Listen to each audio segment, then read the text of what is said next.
Hello everyone and नमस्कार सभी को। आज हम लोग क्लास 10 जेक बोर्ड का इम्पॉर्टेंट क्वेश्चंस देखने जा रहे हैं जो 20 फरवरी को डायरेक्टली क्वेश्चंस यहाँ से उठ के आ जाए।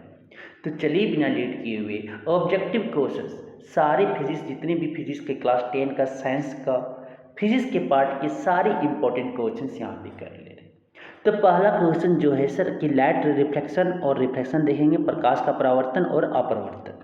तो पहला क्वेश्चन यहाँ पे जो बोलता है कि निम्न में से कौन सा पदार्थ लेंस बनाने के लिए प्रयुक्त नहीं किया जा सकता है। जो ट्रांसपेरेंट नहीं होंगे, पारदर्शी नहीं होंगे, उसका हम लेंस नहीं बना सकते। तो मिट्टी पारदर्शी नहीं होता है और ट्रांसपेरेंट नहीं होता, इसीलिए हम लेंस नहीं बना सकते। क्या हो जाएगा? ऑप्शन 4 हो जाएंगे सर। नेक्स्ट क्वेश्चन जो है कि नेक्स्ट क्वेश्चन बोलता है कि किसी बीम का अवतल दर्पण द्वारा बना स्थिति आभासी सीधा तथा बीम से बड़ा पाया गया। वस्तु की होनी चाहिए कि वस्तु कहाँ पे होगा कि the image found by concave mirror of a object is found to be virtual erect and larger than the object where should be position of object का पोजीशन जो होना चाहिए वो मिरर से कहाँ पे होना चाहिए सर। ये ध्रुव कहलाते हैं, ये फोकस कहलाते हैं, ये आपके सेंटर ऑफ कर्वेचर मतलब केंद्रक कहलाते हैं। तो ध्रुव और फोकस के बीच में अगर कहीं भी ऑब्जेक्ट है तो ये वर्चुअल बनता है और आपका जो बीम जो है सर आभासी बनते हैं, सीधा बनते हैं और बीम जो है बड़ा पाया जाता है, वस्तु से बड़ा बनते हैं। कहाँ बनते? कहीं पीछे बनता है सर। तो क्या हो जाएगा? दर्पण के ध्रुव तथा मुख्य फोकस पर क्या हो जाएंगे? ऑप्शन 4 आपका सही उत्तर हो जाएगा। ऑप्शन 4 सही उत्तर हो जाएंगे। Pole of the mirror and principal focus, option 4 हो जाएंगे। नेक्स्ट क्वेश्चन बोलता है क्या कि किसी बीम का वास्तविक तथा समान साइज का प्रतिबिंब प्राप्त करने के लिए बीम को उत्तल लेंस के सामने कहाँ रखा जाए कि where should be the object be placed in front of a convex lens to obtain a real and same size of image. तो कैसा लेंस है? उत्तल लेंस है, कनकेव लेंस है। कनकेव लेंस को इसको क्या बोलते हैं? Optical centre. इसको क्या बोलते हैं? F1। इसको क्या बोलते हैं? 2F1। इसको क्या बोलते हैं?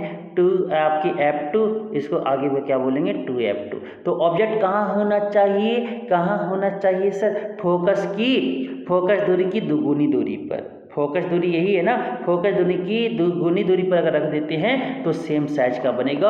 ऑप्शन 2 हो जाएंगे। A twice the focal length, option 2 हो जाएंगे सर। नेक्स्ट क्वेश्चन आपका बोला जाता है, नेक्स्ट क्वेश्चन क्या बोला जाता है क्या कि किसी गोलीय दर्पण तथा किसी पतले गोलीय लेंस दोनों की फोकस दूरी 15 सेंटीमीटर है।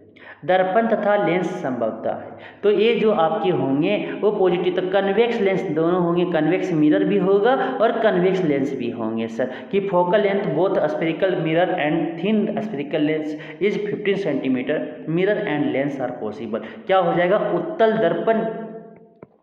उत्तल दर्पण भी होंगे और उत्तल आपके लेंस भी होंगे, कन्वेक्स मिरर और लेंस दोनों होंगे सर, दोनों उत्तल होगा। ऑप्शन 2 हो जाएंगे और बोथ कन्वेक्स, ऑप्शन 2 हो जाएंगे सर। बोथ, ये आपके गलत लिखे हुए यहाँ पे ऑप्शन, बोथ कन्वेक्स, ऑप्शन 2 हो जाएंगे। नेक्स्ट क्वेश्चन बोलता है सर कि किसी दर्पण से आप चाहे कितनी ही दूरी पर खड़े हो आपका प्रतिबिंब सदैव सीधा प्रतीत होता है, संभवतः दर्पण है। No matter how far you stand from a mirror से आप कितने दूर पे खड़े हो कोई मैटर नहीं करता। और इमेज जो ऑलवेज है वो स्ट्रेट मतलब इरेक्ट बनता है, सीधा बनता है। May be it is a mirror. वो कैसा मिरर होगा? तो ये आपके समतल दर्पण होंगे सर, समतल दर्पण, या क्या हो सकता है? उत्तल दर्पण होंगे। मतलब आपके प्लेन मिरर हो सकते हैं या आपकी कन्वेक्स मिरर हो सकते हैं। क्या होगा? आइदर प्लेन और कन्वेक्स, ऑप्शन 4 हो जाएंगे। या तो समतल होगा या तो उत्तल होगा, ऑप्शन क्या हो जाएंगे? 4 हो जाएंगे। नेक्स्ट क्वेश्चन बोलता है कि किसी शब्दकोश में पाए गए छोटे अक्षरों को पढ़ते समय आप निम्न में से कौन सा लेंस पसंद करें कि sir which of the following lenses would you prefer when reading small letters found in dictionary. तो सर कनकेव लेंस का जो बनता है, अवतल लेंस लेंस का जो आपकी इमेज बनते हैं वो भी छोटा बनता है। तो अवतल लेंस तो यूज तो होगा नहीं, अवतल लेंस जहाँ दिखा उसे काट दो, अवतल लेंस तो यूज नहीं, क्योंकि उसका इमेज छोटा बड़ा करके पढ़ना है ना। तो जिसका फोकस दूरी कम होगा उसकी उसका पावर उतनी ज़्यादा होगा और ये इमेज को उतनी ही मैग्नीफाइड करेंगे। क्या हो जाएगा? ऑप्शन 3, एक convex lens of focal length 5 centimetre. Option 5 centimetre focus दूरी का एक उत्तल लेंस को यूज करेंगे। ऑप्शन 3 हो जाएंगे सर। नेक्स्ट क्वेश्चन जो बोला जाता है गुरुजी, नेक्स्ट क्वेश्चन जो है आपके, किसी गोलीय दर्पण की फोकस दूरी उसकी वक्रता त्रिज्या की क्या होती है? What is the focal length of a spherical mirror to its radius of curvature? उसके रेडियस ऑफ कर्वेचर का जो स्फेरिकल फोकल लेंथ कितना होगा? तो आधी होती है। क्या होती है? आधी होती है। एफ इक्वल टू जो होता है त्रिज्या का आधा होता है सर, एफ जो है त्रिज्या का आधा होता है। क्या हो जाएगा? ऑप्शन 1 हो जाएंगे, ऑप्शन 1 हो जाएंगे। नेक्स्ट क्वेश्चन बोला जाता है, गोलीय दर्पण की फोकस दूरी और वक्रता त्रिज्या में क्या संबंध है? What is the relation between focal length and radius of curvature of a spherical mirror? Focal length और radius of curvature, spherical mirror की रेडियस ऑफ कर्वेचर में क्या रिलेशन है? तो R इक्वल टू जो होता है सर फोकल लेंथ के डबल होते हैं। रेडियस जो होते हैं, त्रिज्या जो होता है वो फोकस दूरी से डबल होता है। ऑप्शन 1 हो जाएंगे, ऑप्शन 1 हो जाएगा। नेक्स्ट क्वेश्चन बोला जाता है कि एक गोलीय दर्पण की वक्रता त्रिज्या 32 सेंटीमीटर है तो उसकी फोकस दूरी क्या होगी? कि अगर radius of curvature of spherical mirror 32 centimetre, radius of curvature कितना है स्फेरिकल मिरर का? 32 सेंटीमीटर। तो उसका फोकल लेंथ क्या होगा? तो F इक्वल टू जो होते हैं R/2 होते हैं, रेडियस बाई 2 कर दो और रेडियस का आधा मतलब 32 का आधा करेंगे तो क्या आ जाएगा? 16 आएंगे, 16। कोई दिखा 16 दिखा? ऑप्शन 1 हो जाएंगे, ऑप्शन 1 हो जाएंगे सर। नेक्स्ट क्वेश्चन जो है, नेक्स्ट क्वेश्चन जो आपके हैं सर, नेक्स्ट क्वेश्चन बोलता है उत्तल दर्पण द्वारा बना प्रतिबिंब सदैव होता है। उत्तल दर्पण द्वारा जो आपके कन्वेक्स मिरर के द्वारा जो प्रतिबिंब बनते हैं, इमेज जो बनते हैं वो हमेशा वास्तविक होता है, वास्तविक नहीं, सीधा होता है, इरेक्ट होता है, स्ट्रेट होता है सर। वर्चुअल एंड इरेक्ट होते हैं जो आपके प्रतिबिंब आपके उत्तल दर्पण से बनते हैं। तो सीधा हो जाएगा और वर्चुअल काल्पनिक हो जाएंगे। ऑप्शन 4 हो जाएंगे सर। नेक्स्ट क्वेश्चन बोला जाता है कि लेंस की क्षमता का एसआई मात्रक क्या है? पावर ऑफ लेंस के एसआई यूनिट क्या है? तो डायप्टर है, डायप्टर। क्या हो जाएगा? ऑप्शन 2 हो जाएंगे, डायप्टर। 11 का ऑप्शन 2 हो जाएंगे सर, 11 का ऑप्शन 2 हो जाएंगे, 11 का ऑप्शन 2 हो जाएंगे। नेक्स्ट क्वेश्चन बोला गया है वाहनों के पक्ष दृश्य दर्पण के रूप में किस दर्पण का उपयोग किया जाता है? वाहनों के पीछे देखने के लिए किस दर्पण का यूज किया जाता है? तो उत्तल दर्पण का यूज किया जाता है, क्योंकि छोटा दिखता है और सीधा दिखता है और ज़्यादा एरिया को कवर करता है सर। तो क्या हो जाएंगे? Option 2। Which mirror is used as the rear view mirror of vehicles के पीछे देखने के लिए किस मिरर का यूज होता है? Convex mirror. ऑप्शन 2 हो जाएंगे, आपके 12 का ऑप्शन 2 हो जाएगा। नेक्स्ट क्वेश्चन बोलता है वाहनों के अग्निदीपों में किस दर्पण का उपयोग किया जाता है? कि वाहनों के अग्निदीपों सर हेडलाइट्स में, व्हीकल के लैंप्स में, फ्रंट लैंप्स में किस तरह का मिरर यूज किया जाता है? तो कनकेव मिरर। कैसा यूज किया जाता है? अवतल दर्पण यूज किया जाता है, कनकेव मिरर, क्योंकि लाइट ज़्यादा दूर तक जा सके सर, वो ज़्यादा दूर तक जा सके। नेक्स्ट क्वेश्चन बोला जाता है कि सोलर कुकर में किस गोलीय दर्पण का उपयोग किया जाता है? Which spherical mirror is used in a solar cooker? Solar cooker में तो वही भी अवतल दर्पण की जितना रे आए वो कन्वर्ज करे, रे को क्या करे और एक आप सारे एक जगह पे मिलाए। क्या हो जाएगा? ऑप्शन 1 कनकेव मिरर, अवतल दर्पण। ऑप्शन 1 हो जाएगा, सोलर कुकर में यूज होते हैं। दूसरा, लेंस की क्षमता उसकी फोकस दूरी में क्या संबंध है? तो पावर इक्वल टू होता है 1/f इन मीटर, जो किस में होना चाहिए? फोकस दूरी मीटर में। क्या दिखा? ऑप्शन 1 हो गए, ऑप्शन 1 हो जाएंगे। 15 का ऑप्शन 1 हो जाएगा सर। तो सारे इंपॉर्टेंट क्वेश्चन जो लाइट का हो सकता है, परावर्तन और अपरावर्तन के, वो सारे इंपॉर्टेंट क्वेश्चन एमसीक्यू देख चुके हैं। अब हम जो देखेंगे वो ह्यूमन आई का देखेंगे, ह्यूमन आई का। अब जो हम देखेंगे human eye and colourful world मानव नेत्र एवं रंग बिरंगी दुनिया। तो पहला क्वेश्चन इसका एमसीक्यू का जो है कि मानव नेत्र में किस प्रकार का लेंस लगा रहता है, तो ये आपकी कन्वेक्स लेंस लगे रहते हैं, उत्तल लेंस लगे रहते हैं। Which type of lens is present in human I, human आई में किस तरह का लेंस होता है, कन्वेक्स लेंस। ऑप्शन क्या हो जाएंगे, ए हो जाएंगे सर। नेक्स्ट क्वेश्चन बोलता है आंख के रंगीन भाग को क्या कहते हैं, आयरिस कहते हैं, आयरिस कहते हैं, इरिस कहते हैं सर। ऑप्शन बी हो जाएंगे, ऑप्शन बी हो जाएंगे। नेक्स्ट क्वेश्चन मानव नेत्र जिस भाग पर किसी वस्तु का प्रतिबिंब बनाते हैं वह कहलाता है दृष्टिपटल कहलाता है, रेटिना कहलाता है। ऑप्शन डी हो जाएंगे। The part of which the image of an object is formed by human I, human आई के द्वारा जो आपकी ऑब्जेक्ट की इमेज जो बनता है वो उस स्क्रीन को क्या कहते हैं, कहाँ पे बनता है, रेटिना पे बनता है, आपके दृष्टिपटल पे बनते हैं। नेक्स्ट क्वेश्चन 4 बोलता है कि सामान्य नेत्र के लिए निकट बिंदु क्या है, कि what is the near point of normal eye. तो 25 सेंटीमीटर से लेकर इन्फिनिटी तक एक नॉर्मल आई देख सकता है सर। तो क्या हो जाएगा, निकट बिंदु 25 सेंटीमीटर हो जाएंगे। ऑप्शन बी हो जाएंगे सर। नेक्स्ट क्वेश्चन नेत्र द्वारा किस वस्तु का कैसा प्रतिबिंब बनता है। नेत्र के द्वारा जो आपके प्रतिबिंब बनते हैं वो रियल इन्वर्टेड होते हैं, आपके वास्तविक एवं उल्टा होता है। ऑप्शन ए हो जाएगा सर। हमेशा जो आपके रियल इमेज बनते हैं और इन्वर्टेड, जहाँ पे रियल वहाँ पे उल्टा। ऑप्शन 1 हो जाएगा। 5 का जो नेक्स्ट बोला जाता है, क्या बोला जाता है, नेक्स्ट आपकी जो है कि how is the image of an object formed by the eye, आंख के द्वारा जो ऑब्जेक्ट का इमेज बनता है कैसा बनता है, real and inverted. Option A हो जाएंगे। नेक्स्ट क्वेश्चन जो बोला जाता है मानव नेत्र की समान दृष्टि के लिए दूरबिंदु कितनी दूरी पर होता है। सर समान दृष्टि के लिए मानव नेत्र की जो दूरबिंदु होता है कहाँ तक होता है, अनंत पर होता है, इन्फिनिटी पे होता है सर। और मिनिमम बिंदु कितना होता है, 25 सेंटीमीटर निकट बिंदु।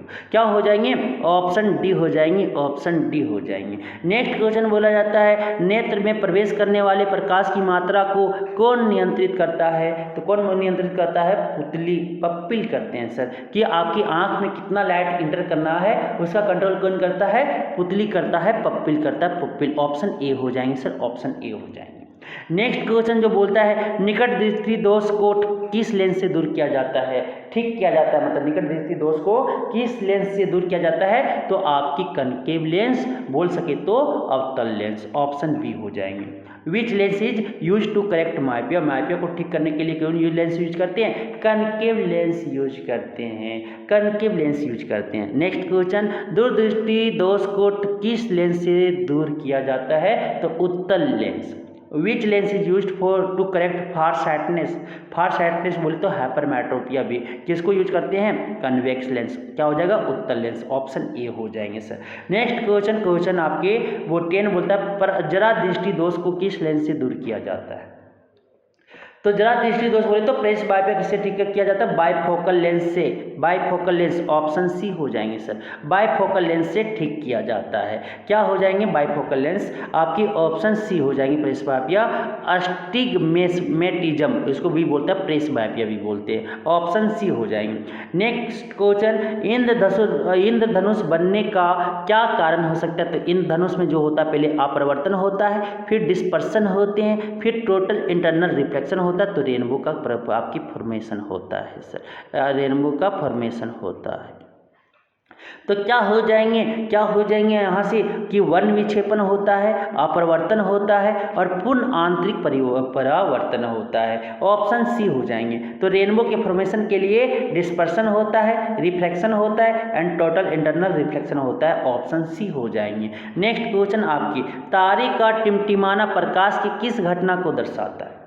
तारे का टिमटिमाना प्रकाश के किस घटना को दर्शाता है, तो अपरिवर्तन हो रहा है, रिफ्लेक्शन ऑफ लाइट हो रही। ऑप्शन बी हो जाएंगे सर, प्रकाश का अपरिवर्तन होता है। Which phenomenon of light is shown by the twinkling of a star, star की ट्विंकलिंग होने का क्या फेनोमेनन है, रिफ्लेक्शन ऑफ लाइट है। ऑप्शन बी हो जाएंगे। नेक्स्ट क्वेश्चन आकाश का रंग नीला क्यों पड़ता है, तो आपके सर प्रकाश का क्या होता है, आपकी परिकिरण होती हैं, स्कैटर होते हैं, light due to scattering of light. Option C हो जाएंगे, प्रकाश का प्रकिरण के कारण आकाश नीला दिखता है, ब्लू दिखता है सर। नेक्स्ट क्वेश्चन आपकी 14 बोलते हैं खतरे का निशान के रूप में किस रंग का प्रयोग किया जाता है? लाल, क्योंकि उसका तरंग दैर्ध्य बहुत ज़्यादा होता है, वो कम डेविएट करते हैं ये कलर। क्या हो जाएंगे? Option B. तो डेंजर साइन के लिए किस कलर का यूज किया जाता है? रेड का यूज किया जाता है सर। ऑप्शन क्या हो जाएंगे? बी। नेक्स्ट, नेत्र लेंस की फोकस दूरी में परिवर्तन किया जाता है, किसको क्या कहते हैं?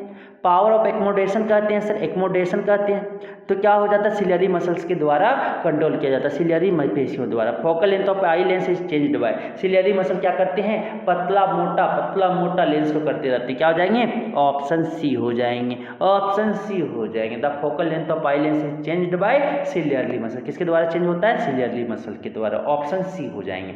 तो human eye and colourful world के इंपॉर्टेंट क्वेश्चन जो एमसीक्यू बन सकता है वो हम देखें। अब हम देखेंगे इलेक्ट्रिक करंट, विद्युत धारा। अब देखेंगे विद्युत इलेक्ट्रिसिटी के इंपॉर्टेंट एमसीक्यू। तो पहला बोलता है विद्युत धारा का एसआई मात्रक क्या है? तो एसआई मात्रक क्या है विद्युत धारा का? आपकी एम्पियर है। SI unit of electric current क्या है? एम्पियर। ऑप्शन बी हो जाएंगे सर। नेक्स्ट क्वेश्चन 2 बोलता है कि निम्नलिखित में से कौन सा पद विद्युत परिपथ में विद्युत शक्ति को निरूपित नहीं करता है? विच of the flowing term does not represent electric power in the electric current? तो P इक्वल टू लिखते हैं वी आई, और लिखते हैं सर आई स्क्वायर आर, और जो लिखते हैं वो क्या लिखते हैं? वी स्क्वायर बाय आर लिखते हैं। तो कौन नहीं होगा? आई स्क्वायर आर नहीं होंगे, ये आपके पावर का फॉर्मूला नहीं होता है। ऑप्शन बी हो जाएंगे। नेक्स्ट क्वेश्चन बोलता है दो चालक तार जिनके पदार्थ लंबाई तथा व्यास समान है किसी विद्युत परिपथ में पहले श्रेणी क्रम में जोड़ते हैं, फिर बाद में पार्श्व क्रम में संयोजित किए जाते हैं। तो श्रेणी क्रम तथा पार्श्व क्रम में उत्पन्न ऊष्मा का अनुपात होगा।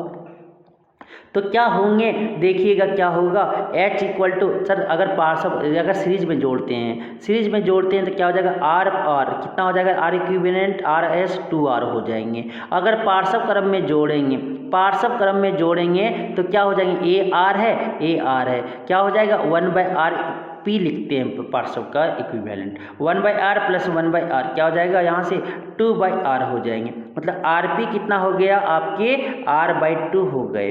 अब देखना सर, करंट भी उतना ही, करंट सेम है तो करंट क्या सेम निकलेंगे। तो क्या हो जाएगा? करंट आपकी HP, पहले क्या बोला?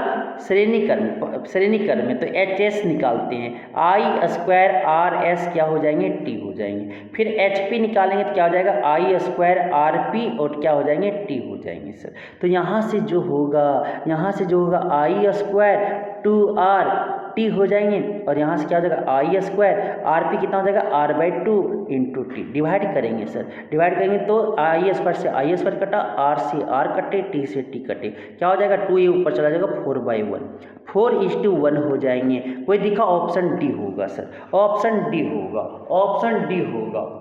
नेक्स्ट क्वेश्चन जो बोला जाता है विद्युत आवेश का एसआई मात्रक क्या है? कूलम। याद रखिएगा, 1 नंबर में पूछ सकता है। विद्युत आवेश आपके इलेक्ट्रिक चार्ज की एसआई मात्रक क्या है? यूनिट कूलम है। नेक्स्ट क्वेश्चन कि आपके सर एसआई विद्युत धारा की मात्रक की परिभाषा लिखिए। तो विद्युत धारा का मात्रक क्या? एम्पियर होता है। 1 एम्पियर किसी चालक में 1 सेकंड में 1 कूलम आवेश के प्रभाव से उत्पन्न विद्युत को 1 एम्पियर कहते हैं।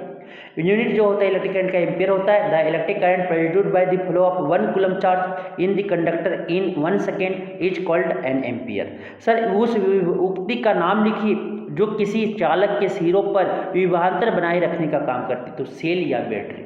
Name the device which works to maintain the potential difference across a conductor के क्रॉस में जो पोटेंशियल डिफरेंस मेंटेन करने के लिए वर्क करता है एक डिवाइस, उसका नाम क्या है? सेल या बैटरी। और क्या हो जाएंगे। नेक्स्ट आपका क्वेश्चन, कौन सा पदार्थ विद्युत का सर्वश्रेष्ठ चालक है? चांदी, silver. Which substance is best conductor of electricity? Silver.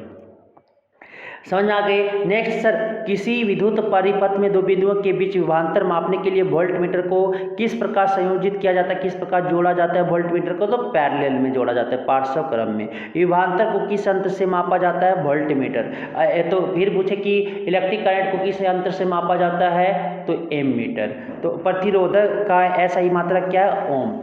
Resistivity का पूछे तो क्या बोलेंगे? ओम मीटर। रेजिस्टिविटी मतलब आपकी प्रतिरोधकता का पूछे तो क्या बोलेंगे? ओम मीटर। तो व्हाट इज दी ऐसा यूनिट ऑफ रेजिस्टेंस? ओम होते हैं सर। समझ में आ गया। तो ये आपकी इलेक्ट्रिक करंट की इंपॉर्टेंट क्वेश्चन हो सकते हैं।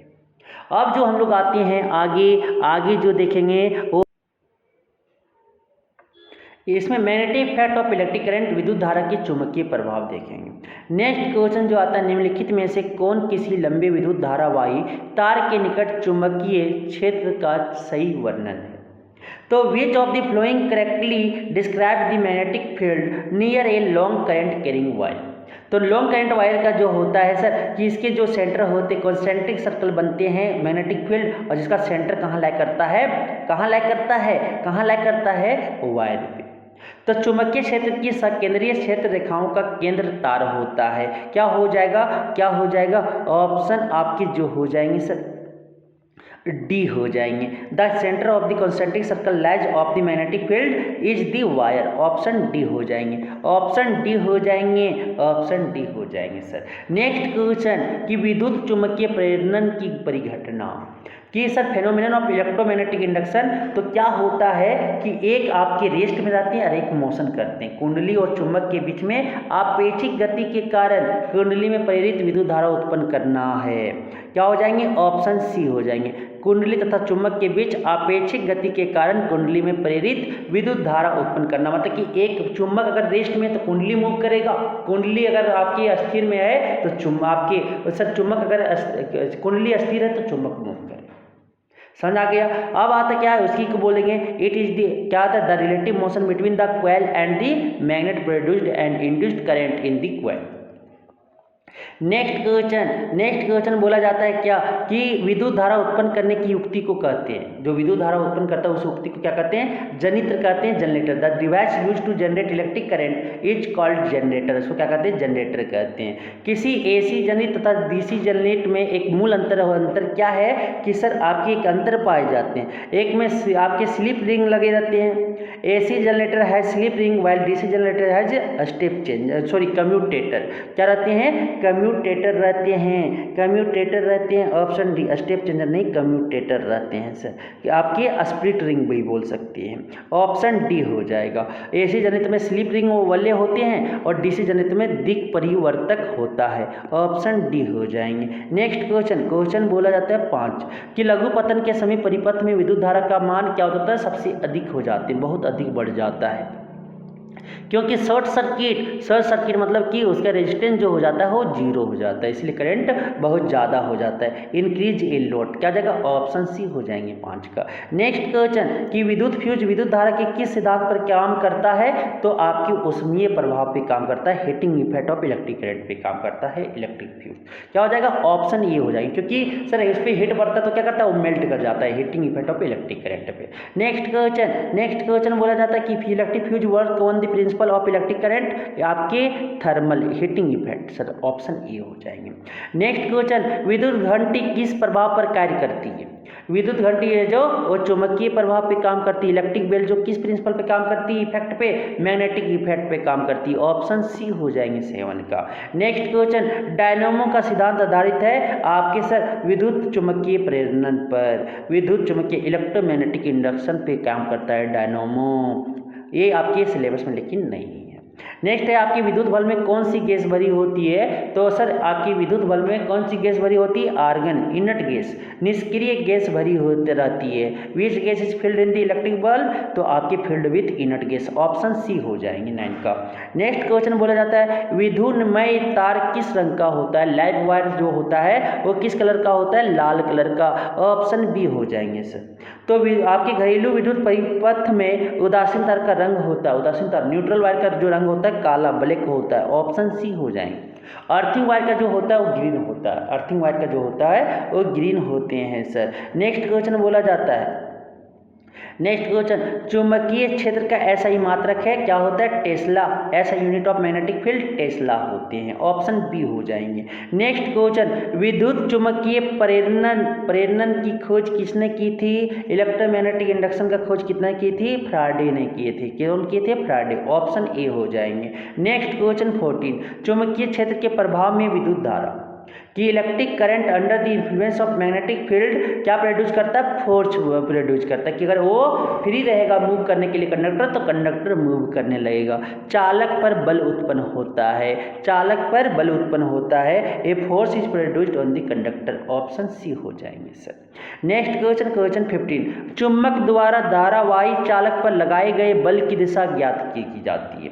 ये जो डायरेक्शन ऑफ फोर्स एग्जर्टेड होता है मैग्नेट के द्वारा किस पे सर, करंट कैरिंग कंडक्टर पे, उसका जो डिटरमाइन करते हो कैसे करते हैं, Fleming left hand rule, Fleming left hand rule, Fleming के वाम हस्त नियम। ऑप्शन ए हो जाएंगे, ऑप्शन ए हो जाएंगे सर। आपकी अब जो आते हैं सर, अब हम जो देखेंगे वो थोड़ा एक अब चैप्टर बच गया मैनेजमेंट, ठीक है, हमारा resources, management of resources, natural resources, उसका थोड़ा देख ले।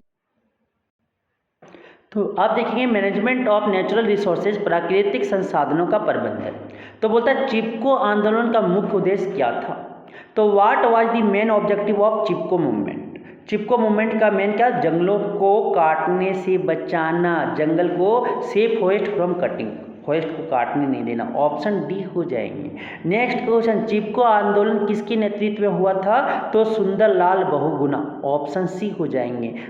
Under whose leadership whose was this Chipko movement, तो सुंदरलाल बहुगुणा के कारण, इसके नेतृत्व में, लीडरशिप में हुआ था। नेक्स्ट क्वेश्चन, क्वेश्चन 3 बोलता है निम्न में से कौन सा बड़े बांध बनाने का लाभ नहीं है। तो जैविक विविधता में कमी हो जाएगा, decrease in biodiversity. Option C हो जाएंगे सर, ऑप्शन सी हो जाएंगे। तो which of the following is not an advantage of building large dam, large dam तो क्या हो जाएंगे, डिक्रीज बायोडाइवर्सिटी आपकी डिक्रीज कर जाएंगे। नेक्स्ट क्वेश्चन, जीवाश्म ईंधन के अपूर्ण दहन से उत्पन्न अत्यधिक विषैला उत्पाद होता है, कि अगर आपके फ्यूजल फ्यूल को आप पूर्ण दहन कर रहे हो, कम ऑक्सीजन में दहन कर रहे हो, तो कार्बन मोनोऑक्साइड बनाते हैं, कार्बन मोनोऑक्साइड बनाते हैं सर, कार्बन मोनोऑक्साइड बनाते हैं। ऑप्शन सी हो जाएंगे। नेक्स्ट क्वेश्चन, खादिन पाए जाते हैं राजस्थान में। खादिन जो है वो राजस्थान में पाया जाता है, khadin found in Rajasthan. Next question, Ganga action plan कब शुरू हुआ। When did the Ganga action plan start, आपकी 1985 में हुए। ऑप्शन बी हो जाएंगे। नेक्स्ट क्वेश्चन, क्वेश्चन 7, बेतला राष्ट्रीय उद्यान किस राज्य में अवस्थित है। Betla national park is located in which state, तो झारखंड में है सर। ऑप्शन बी हो जाएंगे। नेक्स्ट क्वेश्चन, सरदार सरोवर बांध किस नदी पर बनाया गया है, तो नर्मदा नदी पर। सरदार सरोवर डैम जो है कहाँ बिल्ट हुए हैं, किस रिवर में, नर्मदा रिवर, नर्मदा में हुआ। ऑप्शन सी हो जाएंगे। नेक्स्ट क्वेश्चन, नैन टेरी बांध किस नदी पर बनाया गया है, तो गंगा नदी भागीरथी नदी, गंगा भागीरथी नदी पर। ऑप्शन ए हो जाएंगे, ऑप्शन ए हो जाएंगे। नेक्स्ट क्वेश्चन आपकी जो बोला जाता है कि Tehri dam is built on which river, किस रिवर पर बनाया गया, Ganga Bhagirathi river. Option A हो जाएंगे। चिपको आंदोलन कब प्रारंभ हुआ, तो 1970, 1970। When was the Chipko movement started, तो 1970। ऑप्शन ए हो जाएंगे। चिपको आंदोलन का संबंध गढ़वाल के किस गांव से है, चिपको आंदोलन तो रेनी गांव से। ऑप्शन क्या हो जाएंगे, A Reni. Chipko movement is related to which village of Garhwal, तो रेनी। ऑप्शन ए हो जाएंगे। नेक्स्ट क्वेश्चन 12 बोला जाता है कि बिश्नोई लोग किस वृक्ष के संरक्षण के लिए प्रसिद्ध है, कि जो बिश्नोई पीपल है वो किसको प्रोटेक्शन, विच ट्री को प्रोटेक्ट करने के लिए वो जिम्मेवार हैं सर, फेमस है, तो खेजड़ी वृक्ष, खेजड़ी ट्री। ऑप्शन ए हो जाएंगे, खेजड़ी। नेक्स्ट क्वेश्चन आपकी 13, जैव विविधता के विशिष्ट स्थल क्या है, तो what are the special places of biodiversity, जहाँ पे ज़्यादा दिखे तो जंगल है, फॉरेस्ट है, फॉरेस्ट में आपकी बहुत सारी प्रजाति दिख जाते हैं, जैव विविधता। ऑप्शन क्या हो जाएंगे, सी। तो इस तरह से हम सारी इंपॉर्टेंट क्वेश्चन जो फिजिक्स के बन सकते हैं एग्जाम में, वो सारा क्वेश्चन देख चुके हैं सर। धन्यवाद, थैंक यू।